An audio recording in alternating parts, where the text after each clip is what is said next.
Hello friends, പുതിയൊരു വീഡിയോയിലേക്ക് എല്ലാ കൂട്ടുകാർക്കും സ്വാഗതം. അങ്ങനെ നമ്മുടെ സച്ചിയെ പറഞ്ഞ് ഇളക്കി വിടുകയാണ് ചന്ദ്ര. അപ്പോൾ ദേഷ്യത്തോടെ കാറെടുത്ത് പോവുകയാണേ.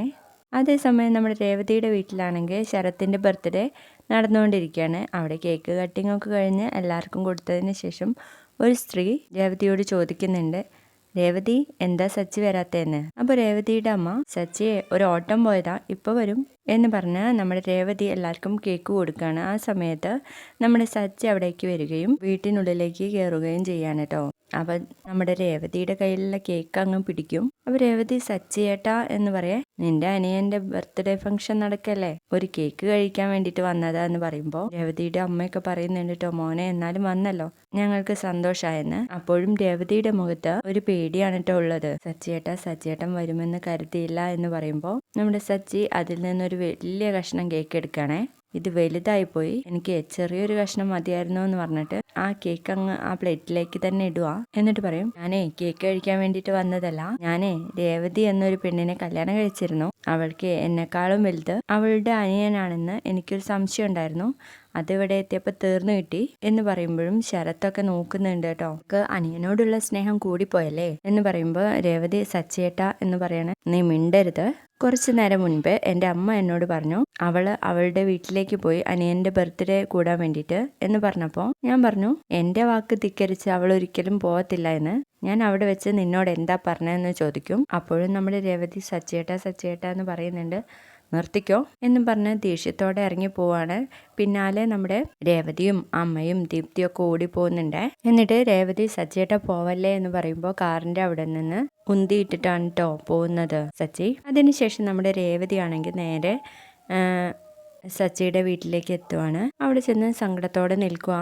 ആ സമയത്ത് ചന്ദ്ര ഇങ്ങനെ എത്തി നോക്കിയിട്ട് പറയും, എന്തായാലും പോയപ്പോൾ ഉള്ള മുഖമൊന്നുമല്ല, വന്നപ്പോൾ എന്തോ പറ്റിയിട്ടുണ്ട്, അവൻ്റെ അടുത്ത് നിന്ന് എന്തെങ്കിലും കിട്ടിക്കാണും എന്ന് പറഞ്ഞിട്ട് സന്തോഷത്തോടെ നിൽക്കുകയാണ്. ആ സമയത്ത് രവി ഇറങ്ങി വരും കേട്ടോ, ഒരു കൂട്ടുകാരൻ്റെ വീട്ടിലേക്ക് പോകാൻ വേണ്ടിയിട്ട്. അപ്പോൾ രേവതിയെ കാണുമ്പോൾ, ഇത്ര വേഗം പൂ വിറ്റ് കഴിഞ്ഞോ എന്ന് ചോദിക്കും. അച്ഛാ, ഞാൻ പൂ വിൽക്കാൻ വേണ്ടിയിട്ട് പോയതല്ല, എൻ്റെ വീട്ടിൽ പോയതായിരുന്നു, അനിയൻ്റെ ഫംഗ്ഷൻ ഉണ്ടായിരുന്നു, ബർത്ത്ഡേ ഫംഗ്ഷൻ എന്ന് പറയുമ്പോൾ രവി ചോദിക്കും, അതെന്താ എന്നെ വിളിക്കാതെ ഇരുന്നേന്ന്. ചെറിയ ഫംഗ്ഷൻ ആയതുകൊണ്ടാ. സച്ചി വന്നിരുന്നില്ലേ എന്ന് ചോദിക്കുകയാണ്. ആ വന്നിരുന്നു, എന്നിട്ട് ഇവിടെ ട്രിപ്പിന് പോയി എന്ന് പറയാണ്. എന്നാൽ മോൾ അകത്തേക്ക് ചെല്ലെന്ന് പറഞ്ഞിട്ട് രവി അങ്ങ് പോകുന്ന നേരത്ത് ഓടി വരികയാണ് കേട്ടോ ചന്ദ്ര. എന്താടി, എന്നെ ഇവിടെ കണ്ടിട്ട് കണ്ണു പിടിക്കുന്നില്ലേ? അമ്മ എന്തിനാ എന്നെ വിളിച്ചതെന്ന് പറ എന്ന് ദേഷ്യത്തോടെ ചോദിക്കട്ടെ രേവതി. അല്ല, സച്ചിയുടെ വിചാരേ നീ എല്ലാ കാര്യങ്ങളും പറഞ്ഞാൽ കേൾക്കുന്നതാന്നാ. ഇന്നെന്തായാലും അവനത് മനസ്സിലായി. അവനെ ഉച്ചയ്ക്ക് ചോറിനാ വന്നപ്പോ എന്നോട് ചോദിക്കുക, അവന്റെ പുന്നാര ഭാര്യ എവിടെന്ന്. ഞാൻ പറഞ്ഞു, ആ മഹാറാണി അവളുടെ വീട്ടിലേക്ക് അനിയന്റെ ബർത്ത്ഡേ ഫംഗ്ഷന് പോയിരിക്കുക എന്ന്. അവൻ അറിയുന്നുണ്ടോ നിന്റെ ഉള്ളിലിരിപ്പ് എന്താന്ന്? നീ അവൻ പറഞ്ഞാ കേൾക്കുന്ന ഭാര്യയാണെന്നാണല്ലോ അവന്റെ വിചാരം. എന്നിട്ടും അവൻ പറയാ അവൻ അവളോട് ഇവിടുന്ന് പോവണ്ട എന്ന് പറഞ്ഞതാ. എന്റെ വാക്ക് ധിക്കരിച്ച് അവൾ ഒരിക്കലും അവളുടെ വീട്ടിലേക്ക് പോവില്ല, ഇതൊക്കെയാ അവന്റെ വിചാരം. എന്നിട്ട് ഞാൻ പറഞ്ഞതാ കള്ളായിട്ട് അവന് തോന്നിയേ. അതെ, ഞാൻ പറഞ്ഞ വിശ്വാസമായില്ലെങ്കിൽ നീ തന്നെ ചെന്ന് അവിടുത്തെ കാഴ്ച കൺകുളിർക്കെ കണ്ടോ എന്ന് ഞാനും പറഞ്ഞു എന്ന് പറയുമ്പോൾ ആകെ ടെൻഷനിലാണ് കേട്ടോ രേവതി. അവൻ ശരം വിട്ട പോലെ ഇവിടുന്ന് ചീറിപ്പായുന്നത് കണ്ടു. അപ്പൊ നിന്നെ അവിടെ കണ്ടു, നീ ആരാണെന്ന് ശരിക്കും അങ്ങ് മനസ്സിലായി എന്ന് പറയുമ്പോൾ നമ്മുടെ രേവതി പറയും, നല്ല കാര്യം അമ്മ ചെയ്തത്. അതേടി, നീ ഇനിയും അനുഭവിക്കും. ഇന്നു മുതലേ നീ എത്ര കാലം ഈ വീട്ടിൽ നിൽക്കുമെന്ന് എണ്ണി തുടങ്ങിക്കോ എന്നും പറഞ്ഞിട്ടാണ് നമ്മുടെ ചന്ദ്ര അകത്തേക്ക് പോകുന്നത്.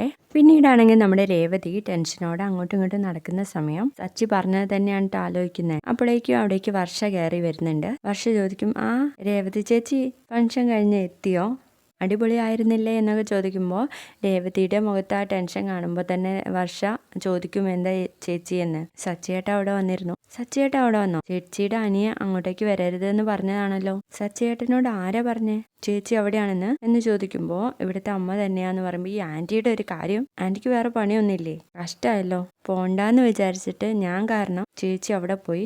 ആ, സച്ചിയേട്ട അത്രത്തോളം പറഞ്ഞിട്ടില്ല എന്നല്ലേ ചേച്ചി പറഞ്ഞേ, അപ്പോൾ പ്രശ്നമൊന്നും ഉണ്ടാവില്ല, ചേച്ചി വിഷമിക്കാതിരിക്കും, വഴക്കൊന്നും കേൾക്കാൻ പോണില്ല, ഞാൻ ഭയങ്കര ടയേർഡാ, റൂമിൽ പോയി ഒന്ന് റെസ്റ്റ് എടുക്കട്ടെ എന്ന് പറഞ്ഞ് വർഷം അങ്ങ് പോവാണ് കേട്ടോ. പിന്നെയും നമ്മുടെ രേവതി ആണെങ്കിൽ സച്ചിയെ കാത്തിരിക്കുവാണ്.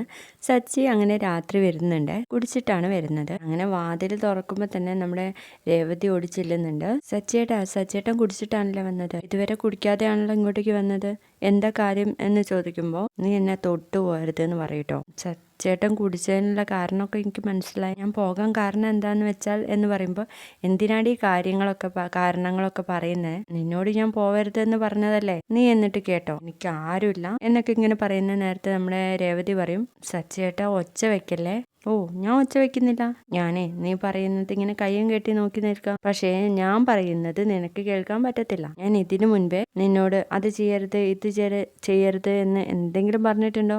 ഇതാദ്യമായിട്ടല്ലേ പറയുന്നത് പോവരുത് എന്ന്. എന്നിട്ട് നീ അത് കേട്ടോ എന്നൊക്കെ പറയുമ്പോൾ നമ്മുടെ രേവതി ഇങ്ങനെ കരഞ്ഞുകൊണ്ടിരിക്കുക കേട്ടോ. എന്നിട്ട് സോഫയിൽ പോയി ഇരുന്നിട്ട് പറയും, ഇവിടെ വെച്ച് എൻ്റെ അമ്മ എന്നോട് നീ അവിടേക്ക് പോയതാന്ന് പറഞ്ഞു. എന്നിട്ട് ഞാൻ അമ്മയോട് പറഞ്ഞു, എൻ്റെ ഭാര്യ ഞാൻ പറഞ്ഞത് കേൾക്കുന്നോളാ, അവിടെ പോവില്ല എന്ന്. അപ്പോൾ എൻ്റെ അമ്മ എന്നോട് പരിഹാസത്തോടെ പറഞ്ഞു, നീ ഒരു മണ്ടനാണെന്ന്. അതെ, ഞാൻ മണ്ടനാണെന്ന് ഇന്നാണ് എനിക്ക് വിശ്വാസമായത് എന്ന് പറയുമ്പോൾ നമ്മുടെ രേവതി പറയുന്നുണ്ട്, എനിക്ക് എൻ്റെ അനിയന്റെ ഫംഗ്ഷന് പോവാതിരിക്കാൻ പറ്റത്തില്ലായിരുന്നു. അതെ, അവരോടാണല്ലോ നിനക്ക് സ്നേഹം, എന്നോടല്ലല്ലോ എന്ന് പറയുമ്പോൾ നമ്മുടെ രേവതി അവിടെ ഇരുന്ന് പോവാണ്. എന്നിട്ട് പറയും, എനിക്ക് സച്ചേട്ടനോട് സ്നേഹമില്ല അല്ലേ? സച്ചേട്ടാ, എൻ്റെ അനിയന് അച്ഛനില്ലാത്ത കുട്ടിയല്ലേ അവന് ഞാൻ എന്ന് പറയുമ്പോഴേക്കും മിണ്ടരുത് നീ. അച്ഛനില്ലാത്ത എത്രയോ കുട്ടികൾ പഠിച്ചു വളർന്ന് വലിയ നിലകളിലെത്തുന്നു, പക്ഷേ ഇവ മാത്രം തലതിരിഞ്ഞു പോയി എന്ന് പറയുമ്പോൾ നമ്മുടെ രേവതി ചോദിക്കുന്നുണ്ട്, സച്ചിയേട്ടാ അവനോട് നിങ്ങൾക്ക് എന്തിനാ ഇത്ര ദേഷ്യം എന്ന് ചോദിക്കുമ്പോൾ സച്ചി പറയുന്നുണ്ട്, ആ കഥയിലേക്കൊന്നും എന്നെ കടത്തരുത് എന്ന്. അപ്പോൾ രേവതി ചോദിക്കുന്നുണ്ട് കേട്ടോ, അവർക്ക് ഞാൻ മാത്രമല്ലേ ഉള്ളൂ സച്ചിയേട്ടാ. അപ്പോൾ സച്ചിയേട്ടൻ പറയുന്നത്, നിങ്ങളെ മാത്രം സ്നേഹിച്ചാൽ മതി എന്നാണോ? എൻ്റെ വീട്ടുകാരെ ഉപേക്ഷിക്കണം എന്നാണോ? സ്വന്തം ഭർത്താവ് ഒരു വശത്ത്, സ്വന്തം കുടുംബം മറ്റൊരു വശത്ത്, അതിനിടയിൽ പെട്ട് കല്യാണം കഴിഞ്ഞ് വന്ന പെണ്ണുങ്ങൾ കുടുങ്ങിപ്പോവും എന്നും പറഞ്ഞ് തലയ്ക്ക് കൈ കൊടുത്തിട്ട് ഇങ്ങനെ കരയാണ് കേട്ടോ. ആ സമയത്ത് നമ്മുടെ സച്ചി പറയുന്നുണ്ട്, നിന്റെ കുടുംബത്തെ പറ്റിയിട്ടൊന്നും ഞാൻ പറഞ്ഞില്ല, പക്ഷെ ആ ശരത്ത് അവന്റെ ബർത്ത്ഡേ ഫംഗ്ഷന് പോവണ്ട എന്നേ ഞാൻ പറഞ്ഞിട്ടുള്ളൂ എന്ന് പറയുമ്പോൾ സച്ചിയേട്ടാ എന്ന് പറയും. എന്നിട്ട് സച്ചി രേവതിയോട് പറയുന്നുണ്ട്, രേവതി നിനക്ക് എൻ്റെ മനസ്സിൽ എവിടെയാ സ്ഥാനം എന്നറിയോന്ന് പറഞ്ഞിട്ട് നെഞ്ഞത്ത് തൊട്ട് കാണിച്ചു കൊടുക്കുന്നുണ്ട്. പക്ഷെ നീ എനിക്ക് തന്ന സ്ഥാനം എവിടെയാണെന്നറിയോ? ഈ തറയില്ല. നിന്നെ കുറ്റം പറയാൻ പറ്റത്തില്ല. ഞാനേ സാധാരണ ഒരു കാർ ഡ്രൈവറാ, എൻ്റെ കയ്യിൽ പണമില്ല. എൻ്റെ അനിയനാണെങ്കിലോ നന്നായി കോളേജിലൊക്കെ പോയി പഠിച്ചവൻ, അവൻ്റെ കയ്യിൽ ഒരുപാട് ക്യാഷ് ഉണ്ടാവും. അപ്പോൾ അവൻ്റെ സ്ഥാനം വലുതാ, എൻ്റെ സ്ഥാനം തറയില്ല എന്നൊക്കെ പറയുമ്പോൾ ചന്ദ്ര അങ്ങോട്ടേക്ക് വരുന്നുണ്ട്. എന്നിട്ട് അവിടെ കിടന്ന് ഒളിഞ്ഞു നോക്കുവാണ്. ആ സമയത്ത് നമ്മുടെ രേവതി ചോദിക്കുന്നുണ്ട്, സച്ചേട്ടൻ്റെ പ്രശ്നം എന്തുവാ? ഞാൻ എന്ത് തെറ്റ് ചെയ്തിട്ട് എന്നോട് ഇങ്ങനെയെന്ന് പറയുമ്പോൾ നീ ഒരു തെറ്റും ചെയ്തിട്ടില്ല എന്ന് പറയാം. അപ്പോൾ നിങ്ങൾ ഒരുങ്ങി തന്നെ വന്നിരിക്കുക എങ്കിലേ ഞാൻ പോയി അച്ഛനെ വിളിച്ചിട്ട് വരാമെന്ന് പറഞ്ഞിട്ട് എണീക്കുന്ന സമയത്ത് നമ്മുടെ സച്ചിയും അവിടുന്ന് എണീക്കുകയാണ്. എന്നിട്ട് പറയും, എൻ്റെ അച്ഛൻ സുഖമായിട്ട് കിടന്നുറങ്ങുന്നത് നിനക്ക് രസിക്കുന്നില്ല അല്ലടി? ഞാൻ പറഞ്ഞത് നീ കേട്ടില്ല, ഇനി നീ പറയുന്നത് ഞാനും കേൾക്കത്തില്ല എന്ന് പറയുമ്പം ഭയങ്കര സന്തോഷത്തോടെ കേട്ട് നിൽക്കാൻ കേട്ടോ ചന്ദ്ര. ഈ വീഡിയോ ഇഷ്ടപ്പെട്ടാൽ തീർച്ചയായും ലൈക്ക് ചെയ്തൊന്ന് സപ്പോർട്ട് ചെയ്യണേ. ബൈ.